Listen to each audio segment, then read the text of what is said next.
Hello, this is Darice, and welcome back to Moon Life Astro. And if you're new, welcome back to the channel.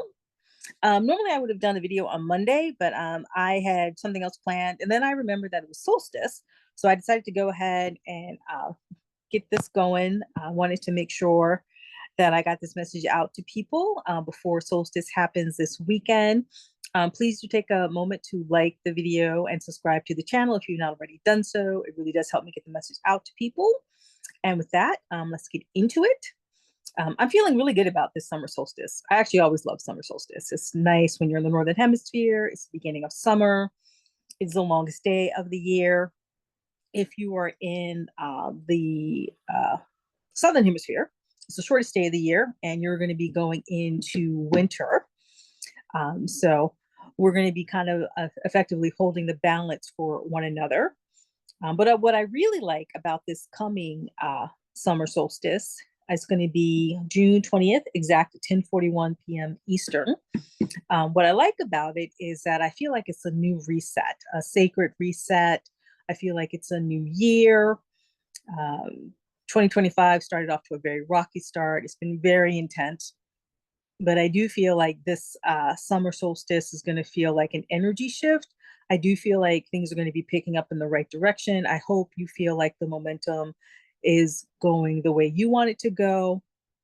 I'm hoping it feels like a new reset, a new year, a chance to be a new version of ourselves. So, new year, new you.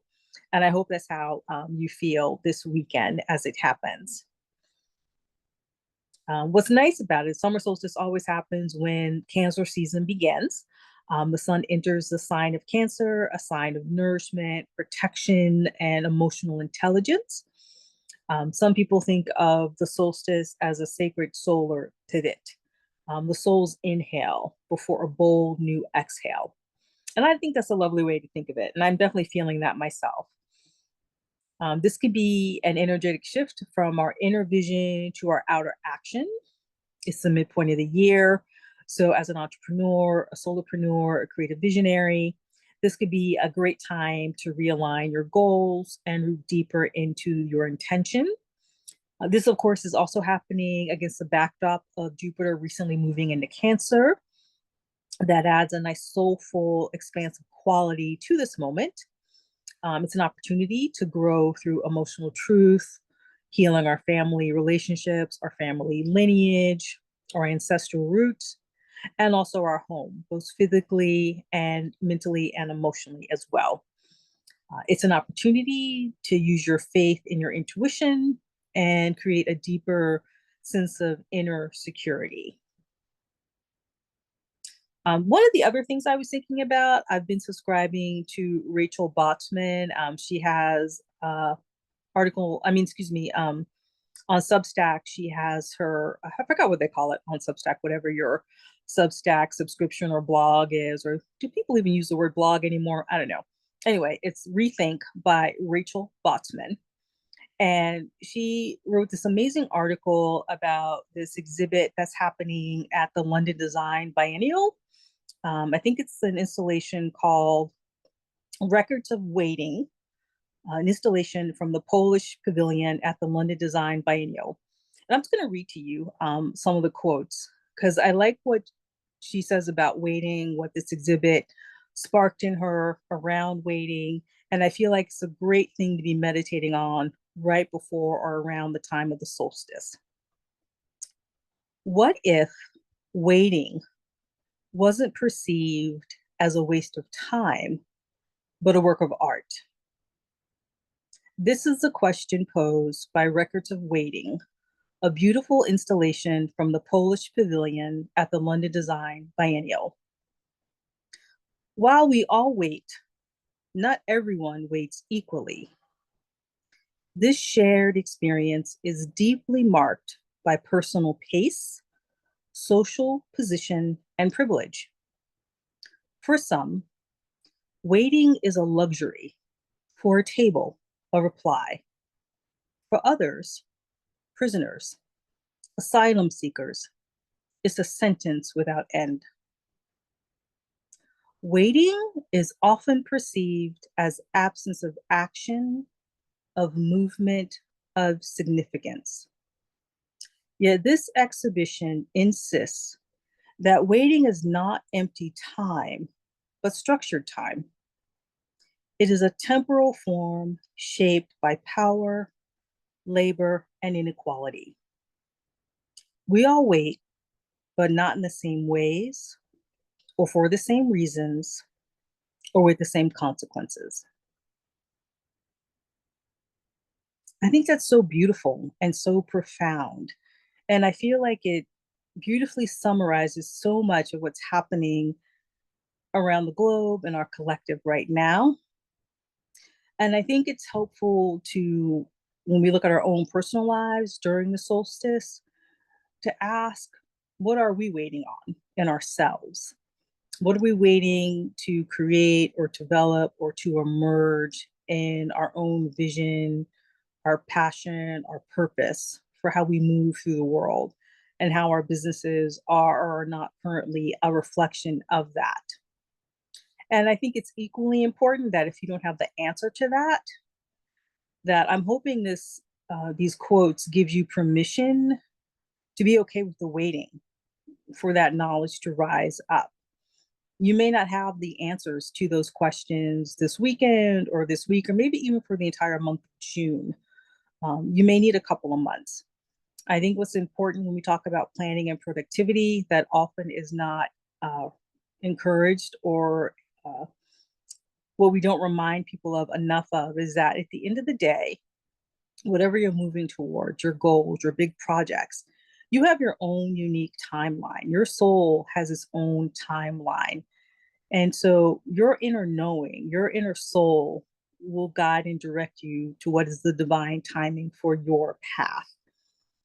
So if you need time to sit with what is next for you, either personally or professionally, I think solstice is a great time to give yourself permission to simply be in that waiting and to make it an art form. So I'm encouraging you, inviting you to look at it from that perspective. So hopefully that is helpful. And I just wanted to also just get into some of the key themes for the solstice from a solopreneur, creative visionary perspective. You could potentially look at it as 4 pillars. So one, looking at inner security and how it can fuel your outer success. Again, Jupiter in Cancer equals wealth through well-being, and a way to redefine your success from the inside out. The second pillar could be home as a sacred foundation, an opportunity to create environments, either physical or digital, that support your work and your nervous system. 3, nourish to flourish, productivity that honors your cycles, emphasizes rest, pleasure, and creativity. And 4, soul-led strategy. Let your emotional intelligence lead your Q3 planning. Great time also to revisit vision boards, goals, and daily rhythms. Some potential journal prompts, and you could pause and do this right now, or you could do it after, and I'll put these also in the description, these journal prompts. What do I want to feel more of this season? What parts of my business or vision need re-nourishing? Where am I being called to expand, even if it feels tender? And I'll reread those. What do I want to feel more of this season? What parts of my business or vision need re-nourishing? Where am I being called to expand, even if it feels tender? If you're looking for a solstice ritual or planning practice, you could potentially light a candle at sunset or sunrise. You could write a letter to your future self on September 22nd, which will be the fall equinox. You could work with crystals like moonstone, rose quartz, or citrine. One seasonal planning idea, you can choose one word to guide your Q3. For example, trust, nurture, expand. And again, great time to use the solstice as a check-in point since we are at the mid-year. What's staying? What's evolving? What needs to be released? The other thing I wanted to suggest as well is that this could be a good time to look at when you want to do maybe a spiritual retreat. I have a friend who's going to be doing a yoga retreat pretty soon. Maybe you want to do a meditation retreat, a silent meditation retreat, a yoga retreat, any kind of spiritual getaway. Excellent time to be taking that could be during the upcoming Mercury retrograde, which will be July 18th through August 11th, or really any time in July or August. So this might be a good week to look into those things and, set aside your schedule to make that happen and book all the details. But basically, that's what I want to come in with to discuss the summer solstice happening on June 20th, 2025. This solstice is a cosmic, although for some of us it could be comic. This solstice is a cosmic invitation to start again, not from scratch, but from your own internal wisdom. And feel free to share some of your solstice plans, any insights you got from this video, or even just comment below solstice. Wishing you much love, joy, and peace. Again, reminding you to always take care of yourself, drink the water, get that physical exercise, get out in nature when you can, and keep doing the inner work, the shadow work, the therapy, whatever kind of emotional healing work you're doing, be in community, find people who love and support you and go to them, receive that support because you are worth it. And again, always a pleasure. I love connecting with each and every one of you. So grateful for all of you who return every week. And again, please do remember to like the video if you got some value from it. Please do subscribe to the channel since that does help me get the message out to more people. And again, easefully yours and happy summer solstice, Darius.